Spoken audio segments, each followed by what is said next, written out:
guys, it's your friend Kelly Dell here with the Off the Beaded Path beadstore.com. Thanks so much for joining me because I know how busy we are with all the things this time of the year. So I won't keep you long today because I'm going to teach you how to do a very quick and easy icicle ornament like this.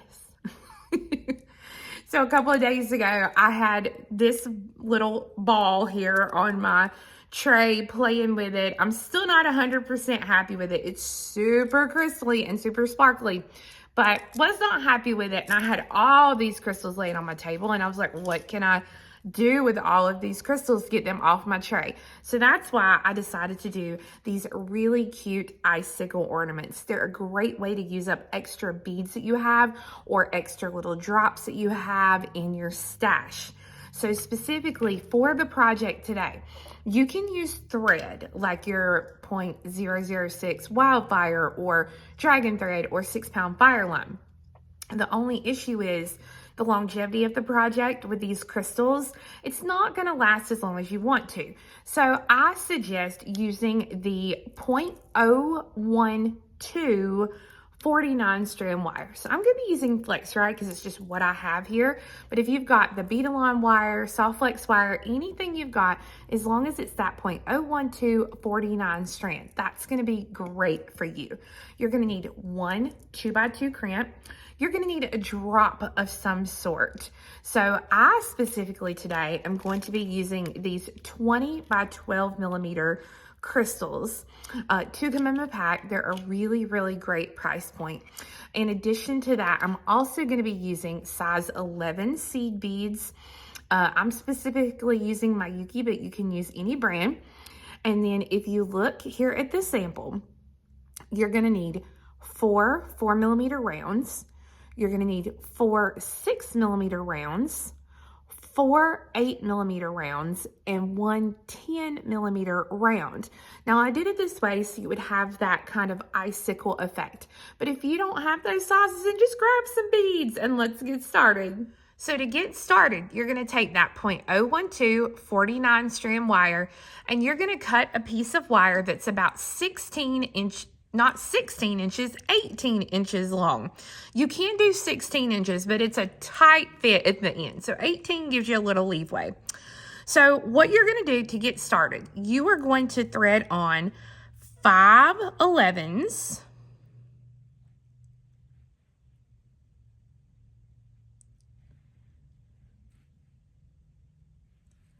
Okay, 5 11s, 1 drop.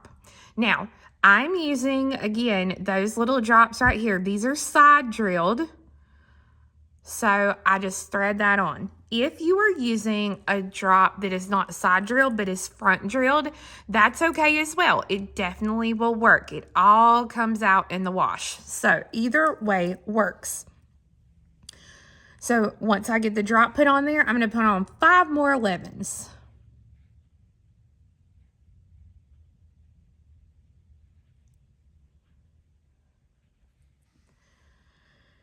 Once you get those beads on there, you are going to put the 2 wires together, just like this, and you are going to let them slide all the way down to the center of the wire.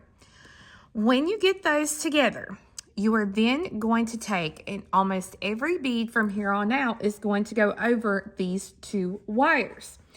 If you go to offthebeadedpath I've got a great visual for free of the beads that I'm fixing to thread on both wires. So let me zoom in just a little bit here and we will thread our beads on. So on the 2 wires together as they are, I'm going to thread on 1 size 11 seed bead, 1 4mm round, 1 11/0 seed bead,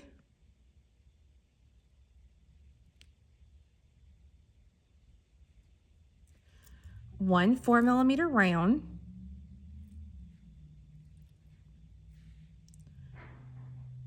1 11/0,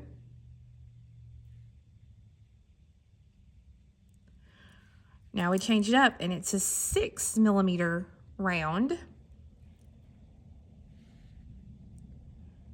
111.0, 1 6mm, 111.0,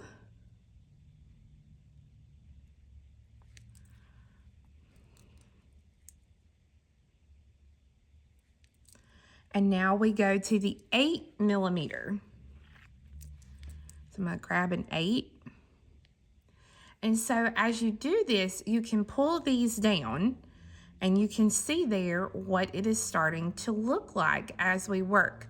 So we have to put on another 11.0. You want to try and keep those ends as close together as possible there. This makes life easier for you. And you'll notice I'm holding it closer to the ends of the wire. Again, this just makes it easier to thread my seed bead on as I go. So that was another 8mm, and now we're going to jump to that 10mm. So I'm going to thread that on. And now I'm going to just work backwards, and I'm going to put these same beads on. So I'm going to put on the 2 8s, the 2 6s, and the 2 4s. So once you get all your beads threaded on with a size 11 in between each, this is what it's going to look like. Now, when I finish out the end here, I'm going to put on a size 11 seed bead and my crimp tube. Now this part is going to be completely up to you. We're going to make the little loop for the hanger. So for the samples that I've made, I have used 36 seed beads in the loop, and that seems to work really well. But if you want this to be bigger, just add more seed beads. If you want less, then of course use less. Now I did want to show you this one right here, this sample here on the left, is a sample that I did using just thread. So if you use just thread, like I said, it definitely works, but you don't keep that nice loop. When you hang it, it actually pulls like this from the little branch that it's on. Whereas with these, it pulls together on the wire, but not as much. And when you take it off, you still have that like really nice kind of loop shape there. So again, top is completely up to you, but you're going to thread on however many beads you want onto the 2 pieces of wire together. Once you get your desired amount of beads onto the cord, then you're going to take the 2 wires again together, and we are going to run them back down through the crimp. Now, when you run it through the crimp, if you can, you also want to try your best to get it through the 11.0 and the 4mm. Now, if you can get it to go through more beads like I just did here, that's even better, all right? But you definitely want to try to get it down through the crimp, the 11, and the 4mm. Pull it, make sure you don't have any excess wire showing there, and we're going to crimp it. So Meredith Roddy taught me a new way to crimp, so I'm going to do it the Meredith Roddy way. I'm going to put it in the front hole first. I know that we have never been taught that. Front hole first to kind of give us an oval shape. Then I'm going to put it in the back hole, and I'm going to press it.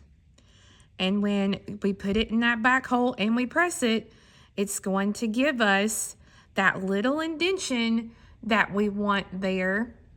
And with that indentation facing outward, I'm going to put this back into that front hole, and I'm going to press that again so that it folds my crimp in half.